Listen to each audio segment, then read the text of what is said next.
মন দিয়ে তাকায় দেখেন কত ছোট গাছে কতগুলো আনার ফল এসেছে আলহামদুলিল্লাহ, ডালিমের ফুল ফল এসেছে আলহামদুলিল্লাহ। আমরা এই আল্লাহ পাকের নিয়ামতগুলো যে পাইতেছি ছোট্ট ছোট্ট গাছে, এ দুনিয়াবাসী আল্লাহর গুলাম। এই যে দেখেন, এই যে দেখেন, এদিকেও অনেক সুন্দর আছে।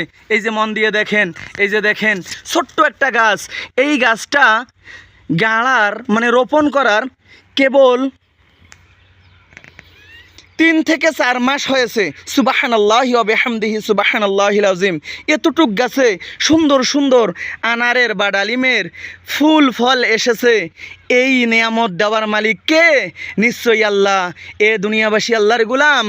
এই যে দুনিয়ার জমিনের আমরা নিয়ামতগুলো পেয়ে পেয়ে আমরা সকলেই আল্লাহ পাকের শুকরিয়া আদায় করব, তাহলে আমাদের নিয়ামতগুলো আল্লাহ পাক অনেক গুণ বেড়ে দিবে আলহামদুলিল্লাহ ইনশাআল্লাহ।